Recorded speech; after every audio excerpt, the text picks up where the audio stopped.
Everyone, welcome back to the next video. In this video I will show you how to check for continuous internet connectivity or network connectivity in a Flutter app without using any third-party library. So first of all, I will show you the output for my iOS device. So here is my Flutter app running, and okay, I need to rerun it again. So this is like an Flutter issue because I'm running it inside the debug mode. That's why it is showing it, but I'll quickly show it for iOS.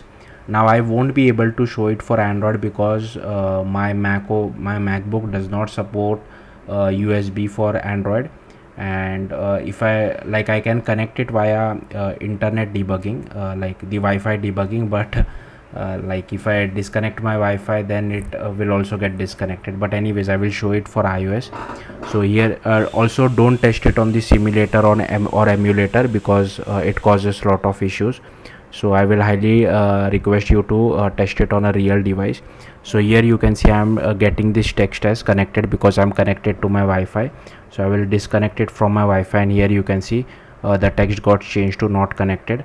I will connect back to my Wi-Fi, and here you can see the text got changed to connected. Similarly, I'll quickly run it for my Android device as well, but once I disconnect it, you won't be able to see it. But anyways, just for the sake of showing it to you, just trust me, it works perfectly fine. So here you can see it is connected. Now if I just disconnect, yeah, again, I know you can't really see it, but trust me, it just got the text changed to disconnected. Okay, so let's see the code. So here I have my Flutter app running. I have just refactored this home page widget, so it is a stateful widget. I have created an event channel called internet connectivity. The reason we are creating an event channel because we want to continuously check for internet connectivity. That's why I have created this event channel. Then I have created one stream subscription. I have created one variable called is network connected to false, and inside the init state we are calling event channel dot receive broadcast stream and listening to it, and here we will get the value whether true or false from native side. So that according to that I am updating this particular variable. In case if anything goes wrong, I am displaying this error message, like I'm printing it out, but you can handle it in a better way in your app. So here you can see inside the dispose we are just disposing our subscription, and inside the build method I have just created one text, and if is network connected is true, then just display connected, if not just display not connected. And here I have our style text. Next I have opened the Android folder inside Android Studio. I'll just close this for now. And firstly inside Android manifest, you will have to add this access network state as well as internet permission. Then over here I have created one more file, Kotlin file called connectivity receiver.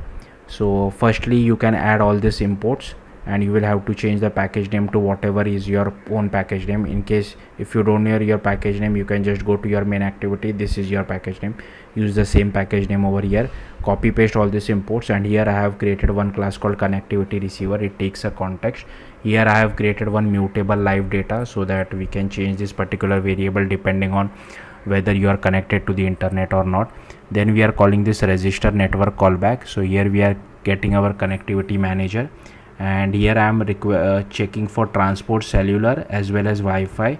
But if you want more network capabilities, you can add that as well. So here you can see there is USB, VPN, low pan, Bluetooth, all this kind of stuff, but for me cellular and Wi-Fi are enough. Then we are just calling connectivity manager dot register. Okay, why is this showing an error? Okay, this is because it requires at least Android M. That's fine. So here you can see I'm just calling register network call, and here inside on available, if it is network is available, then we are changing our mutable live data value to true, otherwise we are changing it to false. And for the very first time, to quickly check for internet connection, here you can see I'm calling is network connected. So okay, so here you can see very first time I'm just calling is network connected, because this register network callback can take a little bit of time. And here we are creating our connectivity manager. Then I'm checking for active network.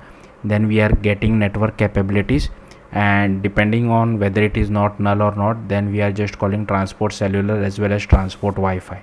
Now for this particular issue to resolve, what you can do is just go to Gradle, go to build.gradle, and here the min HDK version you have to update. I think you can update it to 24 or 23. I think that's fine, because Flutter still targets minimum HDK as lollipop, but we want it to be at least marshmallow, because most people have updated. And here you can see the network, the error has disappeared. Next, inside main activity, so firstly these are all the imports which I have, and here you will have to use the same name what you have defined it on the Flutter side. So here you can see I have defined the name as internet connectivity, so same name I have defined it over here. Then I have created one event sync, a connectivity receiver as well, and here I have overriding the configure Flutter engine method. So here we are creating event channel passing our network channel, and here we are overriding two methods, on listen as well as on cancel. And here I am calling attach event equal to events. If connectivity receiver is equal to null, then only we are initializing it, and then we are observing for it. The reason I have written this over here, because sometimes we have to use this attach event, right? And sometimes if I just remove this and move it over here, it might work or may not work if I write it inside this configure Flutter engine code itself. That's why, just to be safe, I have written it over here. So once here you can see we are observing our mutable live data, and depending on its state change, we are sending those values back to Flutter side. In on cancel, we are just making attach event equal to null.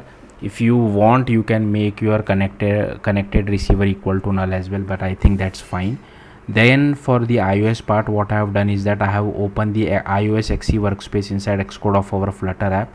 And first thing is we have to import network. I have also extended Flutter stream handler.